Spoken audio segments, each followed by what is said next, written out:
Les doy la más cordial bienvenida a este canal de filosofía, teología y la visión franciscana. A solicitud de algunas personas, vamos a ver el tema el anticristo. Y para ello vamos a partir de un texto bíblico tomado de Daniel en el capítulo 8, versículos 19 al 25. Dice lo siguiente: Luego dijo, mira, voy a manifestarte lo que ocurrirá al fin de la ira, porque el fin está fijado. El carnero que has visto, sus dos cuernos, son los reyes de los medos y los persas. El macho cabrío velludo es el rey de Yaván. El cuerno grande entre sus ojos es el primer rey. El cuerno roto y los 4 cuernos que despuntaron en su lugar son 4 reinos salidos de su nación, pero que no tendrán su fuerza.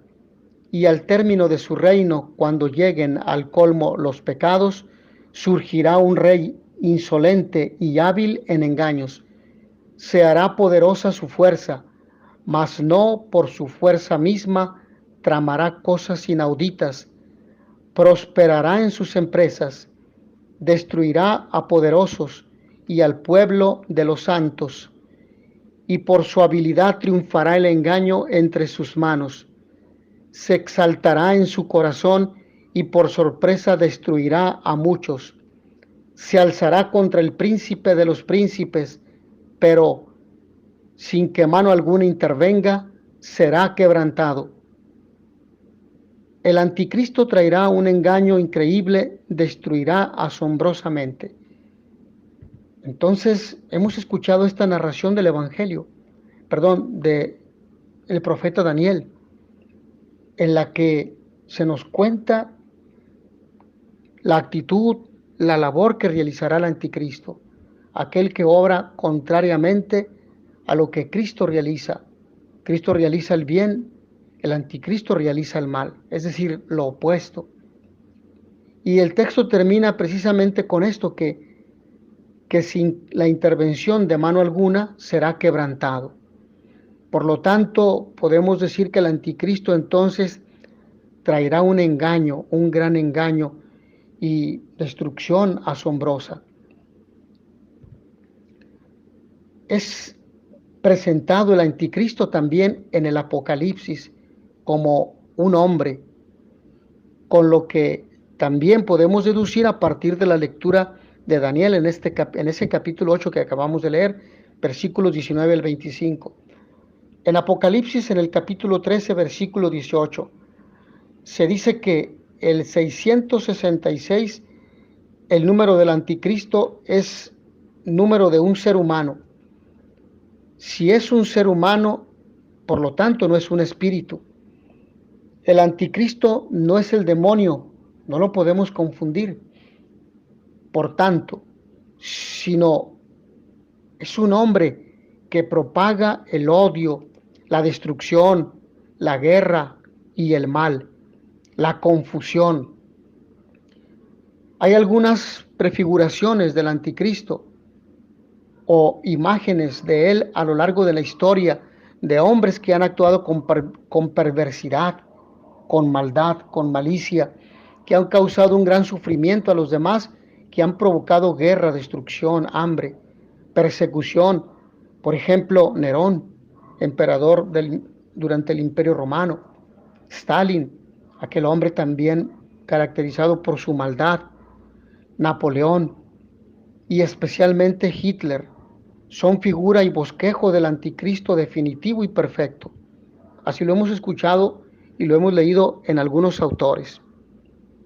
En el sermón escatológico del Evangelio, según Mateo, en el capítulo 24, versículo 24, podemos observar que Jesús nos advirtió lo siguiente como señal de su segunda venida. En tal tiempo, si alguno les dice, el anticristo está aquí o allí, no lo crean, porque aparecerán falsos cristos y falsos profetas, y harán alarde de grandes maravillas y prodigios. Entonces tenemos aquí una tercera característica. Hemos dicho la primera a partir de Daniel. El anticristo es un ser humano, es un hombre. Y a partir de ahí, un segundo aspecto es perverso. Provoca grandes destrucciones y daños en la humanidad, guerras. Pero al mismo tiempo, a partir de este texto de Mateo en el capítulo 24, nos damos cuenta que también un tercer elemento denota maravillas y prodigios. Entonces son señales que atraerán a la gente y la confundirán. Si nosotros pudiéramos hacer un cuadro comparativo donde presentáramos semejanzas y diferencias y al mismo tiempo una conclusión, diríamos lo siguiente, que el anticristo es como un personaje contrario a Cristo, porque si Cristo es un hombre, el anticristo también lo será. Así lo hemos podido leer y constatar en estos dos textos bíblicos que hemos leído, que hemos compartido con ustedes. Cristo, por ejemplo, promueve el amor, promueve los valores del reino, entre los cuales están el amor, la paz, la justicia, la verdad, la misericordia. Y el anticristo promueve o extiende el odio, la guerra, la venganza, el deshonor, el hambre, la angustia, la desesperación, la muerte. Cristo promueve la vida, el anticristo la muerte. Cristo promueve una segunda vida, o dicho de otra forma, el cielo, estar con Él. El anticristo promueve la segunda muerte, la condenación, el infierno. Cristo ha nacido en el portal de Belén, así lo dicen los villancicos, en aquel lugar en el cual comían los animales del establo, el pesebre. Jesús nace humildemente, no tiene cuna, esa es su cuna, es recostado en un pesebre. Y además muere crucificado en forma ignominiosa. Es un hombre honesto, veraz, justo. Se compadece del sufrimiento de los demás, mientras que el anticristo nacerá en medio de riqueza y le caracterizará no la humildad, sino la soberbia, la cual el maligno, o de la cual es pseudovalor, es bandera, es pseudovalor característico. Por lo tanto, el anticristo también conllevará este pseudovalor o este pecado que es la soberbia, superbius, creerse superior a todos los demás, aun cuando es criatura. Y se sentirá que triunfa, aunque en realidad está derrotado. Cristo es hijo del Padre.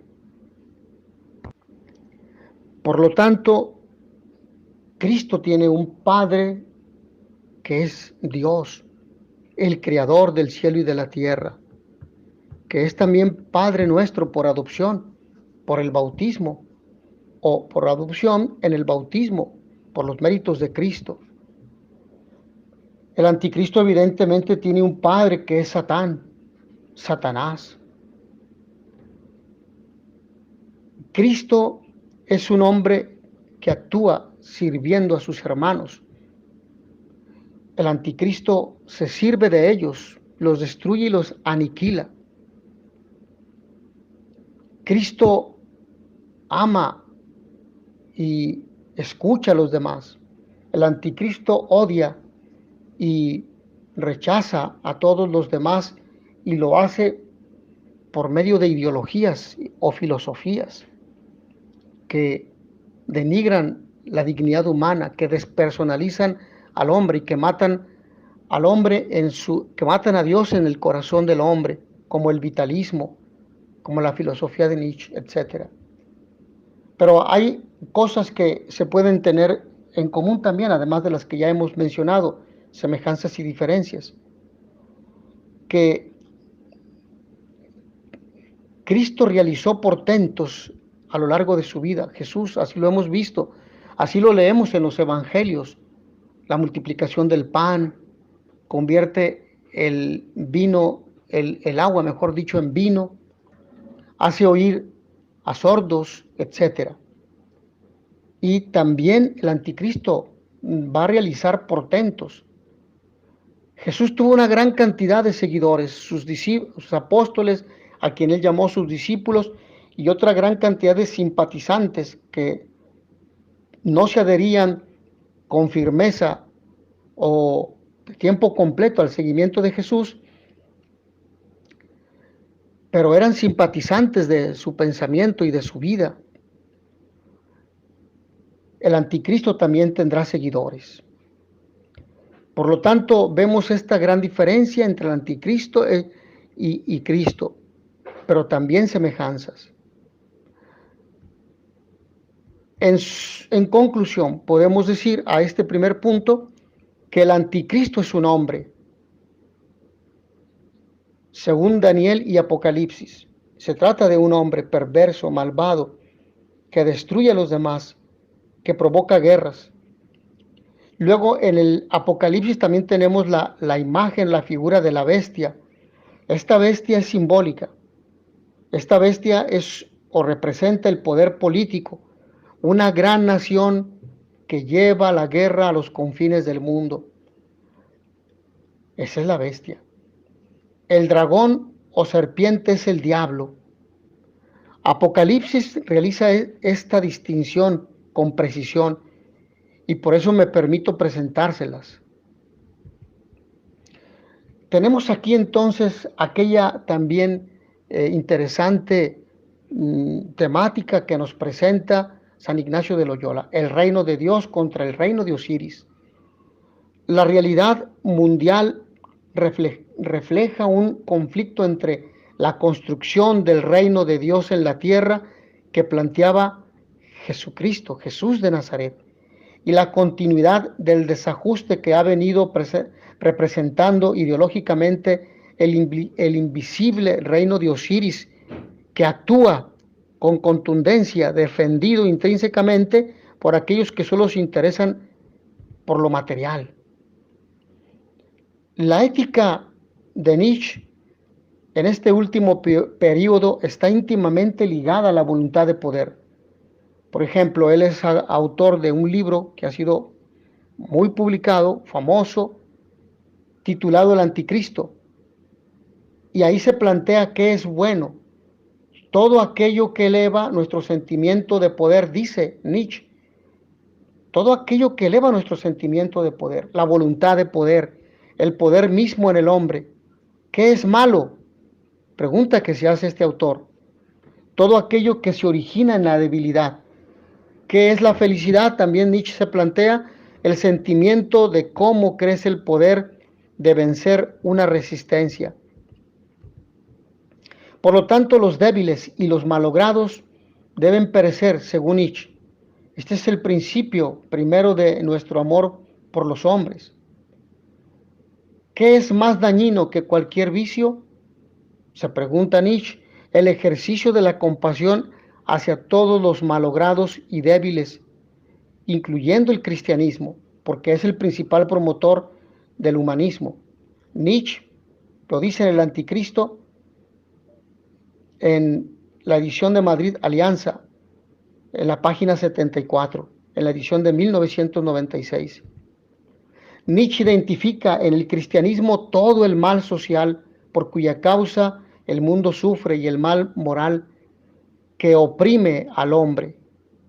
Y allá habla sobre el pablismo, para decir que San Pablo utilizó a las masas y oprimidos para tomar el poder, y del mismo modo actúan los socialistas en la época en que Nietzsche escribe su libro.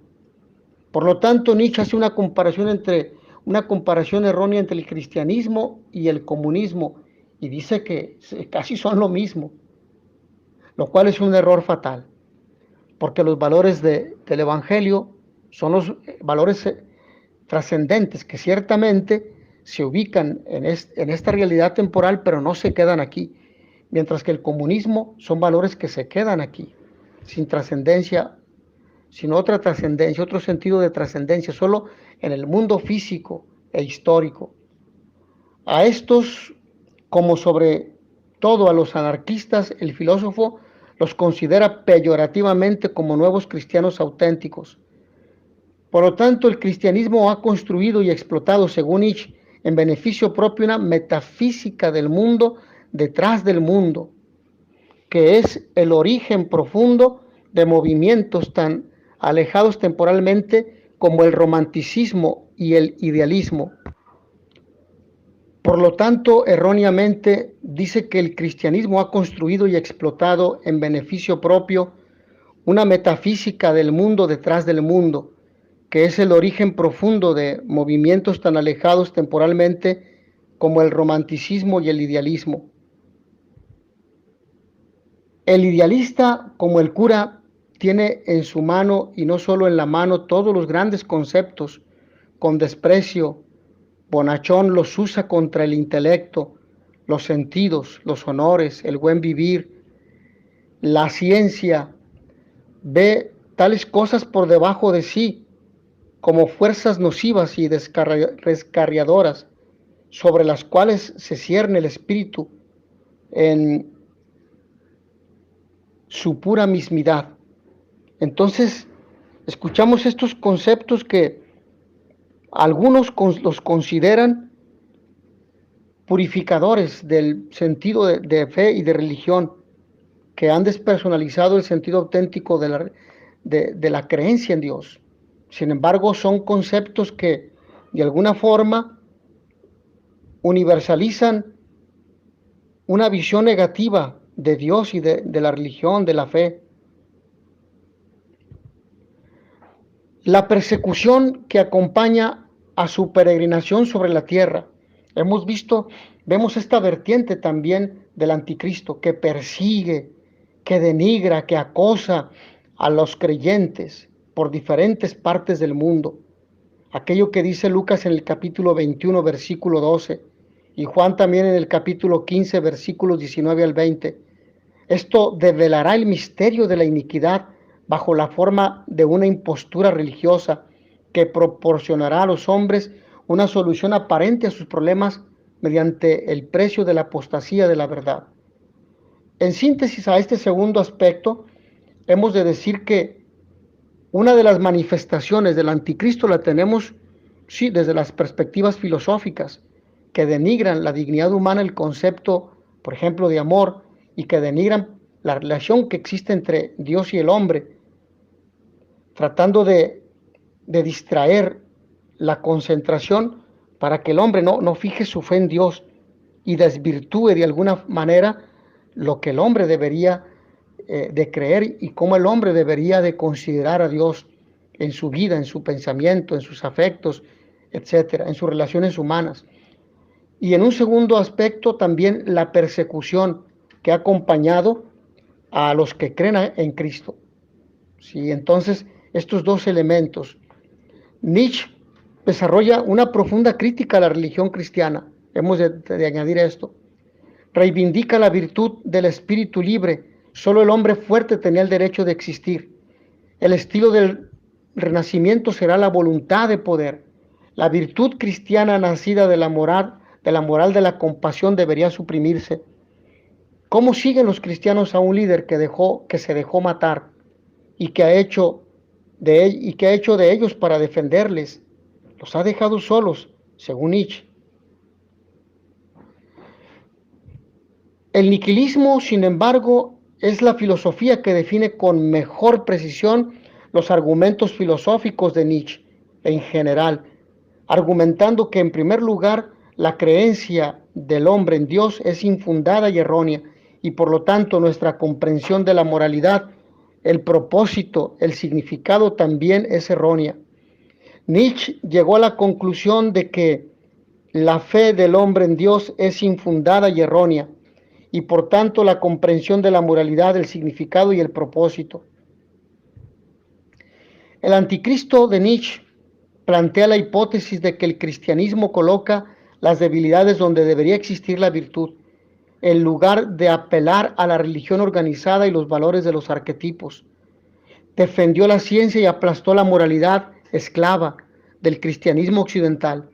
En lugar de estas ideas primitivas sobre cómo debería tratarse la experiencia humana, Nietzsche ofrece un argumento alternativo, posiblemente enraizado en la visión darwiniana formulada 30 años antes en El origen de las especies, que sostiene que la función principal del desarrollo de la vida es la supervivencia de las especies, el más apto de los resultados de la competición.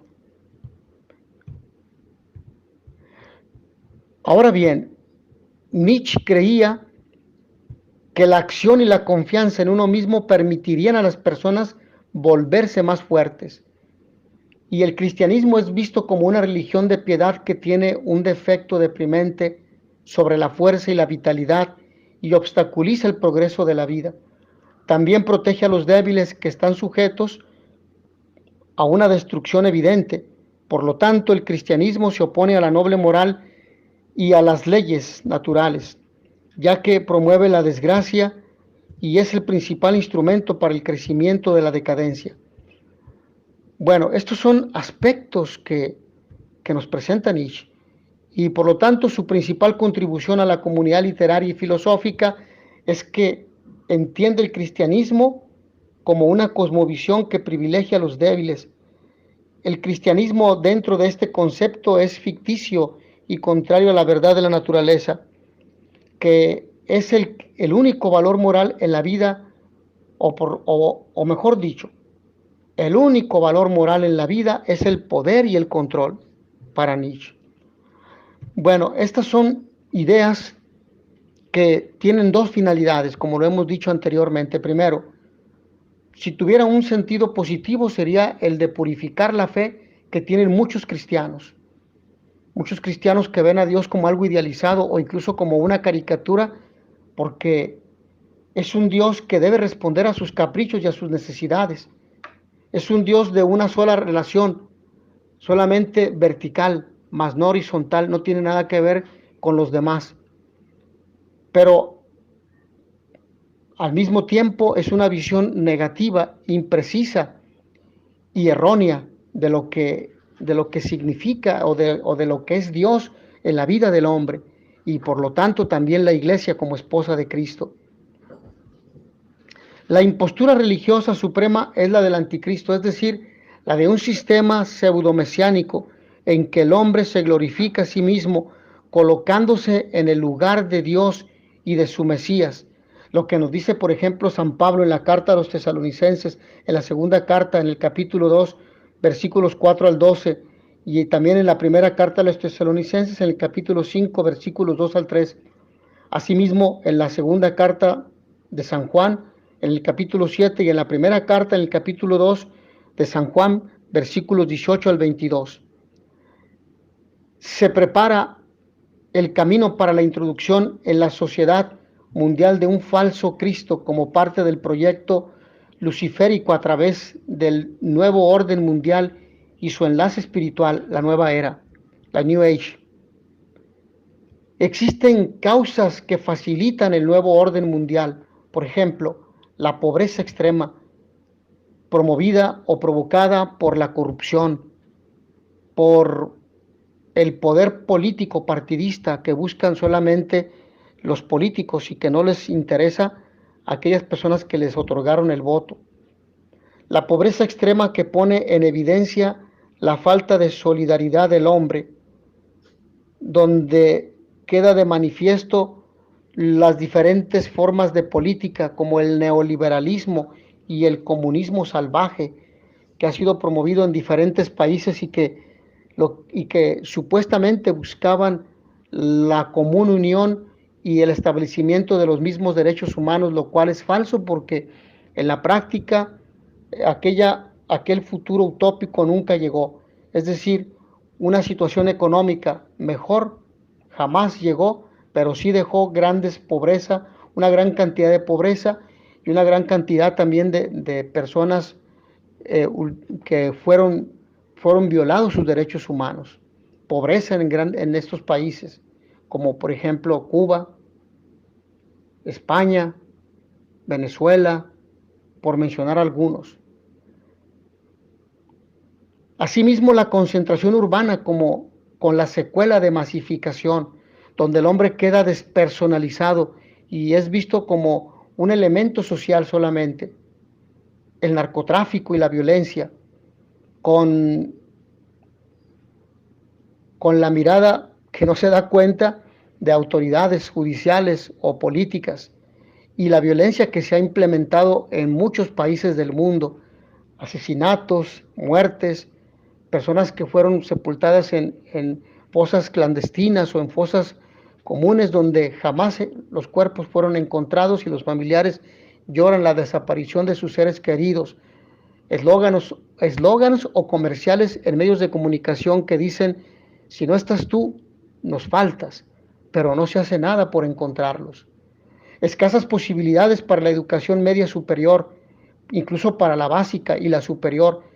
Mucha gente se tiene que ir a trabajar, gente de esta edad, porque no se puede ir a estudiar con el estómago sin comida, o porque no alcanza lo suficiente para la familia y hay que abandonar los estudios, o porque no existen suficientes universidades gratuitas, es decir, del gobierno, y la gente no tiene, las familias, los padres de familia no tienen dinero para pagar escuelas particulares, que en muchos casos son de nivel académico bajo, escuelas conocidas como patito. Rápidos y profundos cambios sociales que producen crisis existencial y búsqueda de seguridad e identidad, donde la persona no tiene nombre ni apellido, donde incluso no tiene rostro. Personas anónimas, pero personas que son sacrificadas en aras de que algunos sigan enriqueciéndose. Crisis de la familia como principal célula de la sociedad, como principal institución social. Crisis de la familia promovida por el aborto, por el divorcio, por el adulterio y por otras formas que traicionan el amor incondicional que debe existir entre un hombre y una mujer que decidieron libremente vivir juntos y engendrar hijos, amarlos y educarlos. Y la ignorancia y desinterés por formarse en la fe católica por parte de muchos bautizados y de muchos laicos comprometidos que participan en sus comunidades, pero que no tienen el más mínimo interés en formarse, que van solamente a criticar a los demás, incluyendo a sus propios sacerdotes. Y sacerdotes que sentados en sus oficinas no van a buscar a la gente, no vuelan a oveja, como el Papa Francisco pide. Por lo tanto, esto es ocasión para promover la ideología y la tendencia del anticristo. Hasta aquí dejamos el tema. Esperamos que este haya sido una temática y una reflexión que ayude a generar nuevos cambios en nuestra sociedad, sobre todo en nuestra forma de pensar. Agradezco a todos ustedes su amable atención, que a todos ustedes el Señor los bendiga y les dé la paz.